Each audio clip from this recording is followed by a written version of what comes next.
Diskarte ng mga nilalang na ito dahil ang kanilang trabaho o pastime isa sa pinakamasarap sa buong mundo ang magsulat tungkol sa pagkain.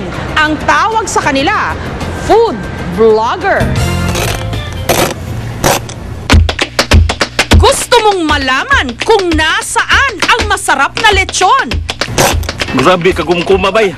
Super ang kalami. Paano gumawa ng chicharon? Saan mura at magandang mamili? At kung ano-ano pang mga mahalagang impormasyon tungkol sa pagkain. Lahat yan nasa blog ni Marketman. Si Joel, dating banker, ngayon food blogger. Isa siya sa pinakatanyag na food blogger ngayon sa Pilipinas. Umabot na ng 15 million ang bumisita sa kanyang site at 91,000 lang naman ang nag-comment na sa kanyang mga post.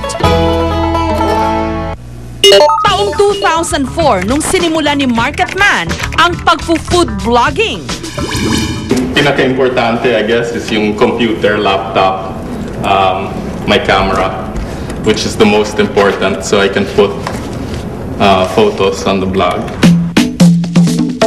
Lumilibot siya sa iba't ibang mga palengke para mahanap, malitratuhan, at ma-upload sa kanyang blog site ang mga larawan ng pinakadekalidad na mga rekado. Pati ang kanyang pagluluto, naka-vlog din. Sa araw na ito, ipinakita sa amin ni Marketman ang ilan sa kanyang mga specialty. Ang mga napitas niyang arugula at lechugas, ginawa niyang salad na hinaluan ng goat's cheese at beets. Sunod naman niyang inihanda ang inihaw na manok na binudburan ng rosemary, isang uri ng herb.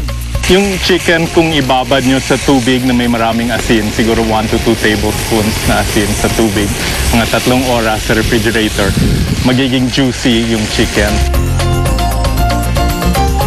Sinamahan niya ito ng couscous, isang grains o butil na popular sa Morocco at sa Middle East.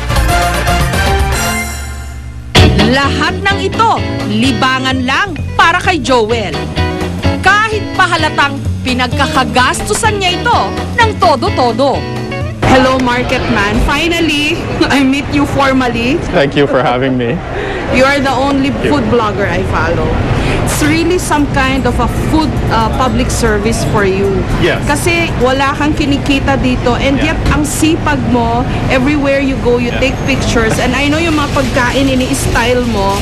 And you really write about them like it's your one true passion. It is a passion, and importantly for me, the credibility builds kung wala kang nakikita from the blog. So there's no advertising, no sponsorships. I don't mind if other people do that. I just personally feel it builds up credibility if you take no commercial aspect to it. I mean, who knows, maybe eventually that will change. But I have no plans in the near future of changing that. Anong nagigain mo dito aside from this is your interest and your passion? You know, there's knowledge. Karamihan ng mga readers add to each of my posts. So kung hindi pa ako nakagawa ng Pansit Malabon, and for example, Pansit Malabon, Pansit Palabok, everyone's confused what is actually one or the other. They clarify that, they make suggestions. So it's back and forth with the readers. Parang I learn a lot from them as well, in the same way that they learn from me. No reservation.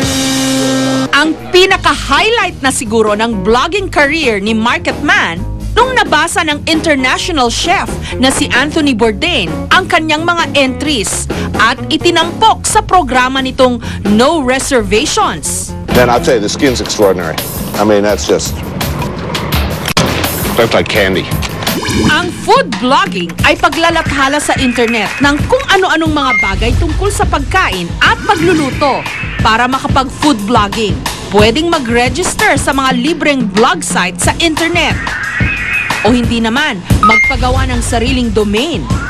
Ang masarap dito, katulad ng iba pang uri ng pagbablog, kapag sumikat ang iyong blog site, pwede kang dagsain ng advertisers. pwedeng pagkakitaan. Katulad ng food blogger na si Anton, kinakarir ang paghahanap ng mga tagong kainan at kakaibang mga pagkain para i-vlog. At hindi lang daw tiyan niya ang nabubusog, pati na ang kanyang bulsa. Pwede raw kasi siyang kumita ng hindi bababa ng 30,000 pesos kada advertiser. Padamihan ng post yan. So, the technique with professional blogging is you need to write something na you could write forever, na hindi ka mapapagod. Kasi the more na marami kang ma-blog, the more na nag-i-increase yung kita mo. Halos nalibot na nga ni Anton ang buong Pilipinas sa paghahanap ng mga pagkaing iba-vlog. At siniseryoso rin daw niyang pag-aaral ng photography para masigurong dekalidad ang mga litratong kuha niya na kanya ring ina-upload. A lot of restaurants or places now are used to people taking pictures. And then, sometimes I bring a flip to document like mga activities or stuff. Yung something small na hindi ka masisita. Isa sa mga paborito raw niyang destinasyon, ang restaurant na ito sa Dolores, Quezon. Ang titikman niya ritong pagkain ngayon para maisulat sa kanyang vlog, risotto, Italian dish na gawa sa kanin. Ang ginisang bawang, sibuyas at paminta, hinaluan ng tenga ng daga, isang uri ng mushroom o kabute. Tinimplahan ng kaunting lambanog. Okay, dyan nasusunog yung buhok ko. Kaya ang mga chef may toke. 3 tasa lang naman ito na binabad ko. At saka isinama ang bigas. Sinabawan ng pinagpakuluan ng baka o beef stock.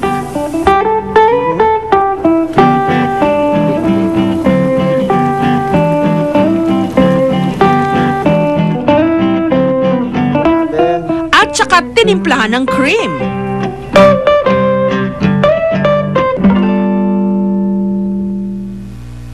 At ang pinakahinihintay ng mga mambabasa ng vlog ni Anton, ang hatol niya sa lasa ng pagkain. Sarap yung pagka-creamy ng rice. Really, this is one of my favorites. Every time na nag-risotto siya. Kung ang ibang food blogger, kahit anong pagkain ginagawa nila ng review, may ilan namang nag-i-specialize sa ilang klase lang ng pagkain. Ang food writer at blogger na si Lori, nilalanggam na sa tamis ng kanyang vlog dahil ang madalas niya ritong isinusulat, mga dessert o panghimagas. I feel that it's the best course. As in, I really have a sweet tooth and I feel that no meal is complete without dessert. In fact, huwag mo na lang bigay ng main course, dessert na lang. Happy na ako doon. At in demand daw si Lori. Katunayan sa araw na ito, inimbitahan siya ng isang restaurant para tikman ang sikat nilang Taiwanese dessert. Ang almond cream with sesame balls. Una munang inusisa ni Lori kung paano inihahanda ang panghimagas na ito. So, mainit na ba yan? Hindi po, kailangan pa natin nang ipasok sa microwave. Ah, okay. Ilang sandali pa, tinikman na niya ito.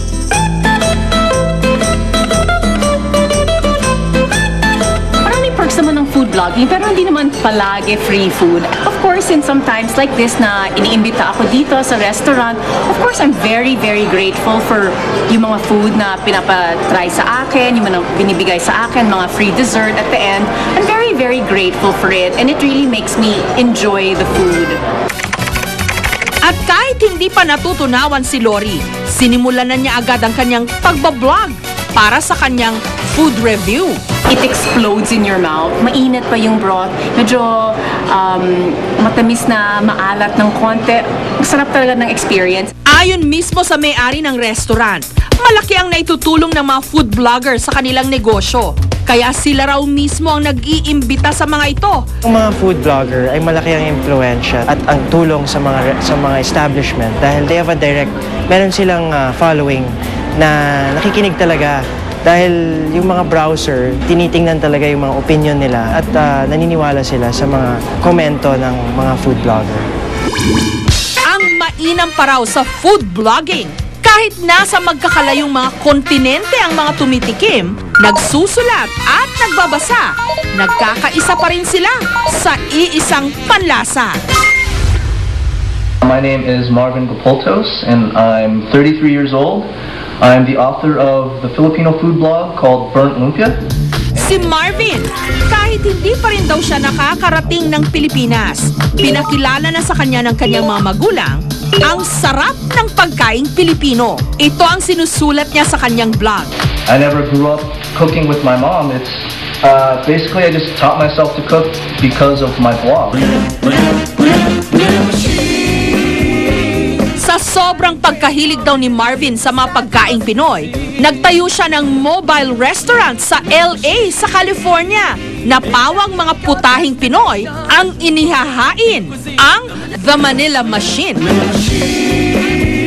Ang pinakamabenta rito, ano pa? Edi adobo.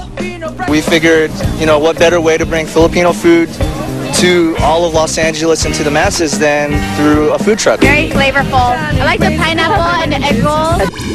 Dati, kailangan pa nating sadyain mismo ang mga kainan para malaman natin kung masarap ba ang kanilang mga handa.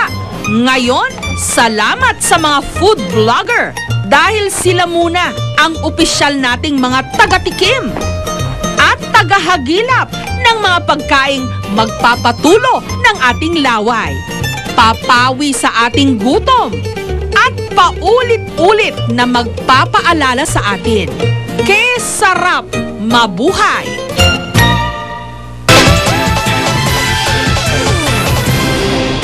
Susunod, makisabay sa uso, tumakbo hanggang finish line sa marathon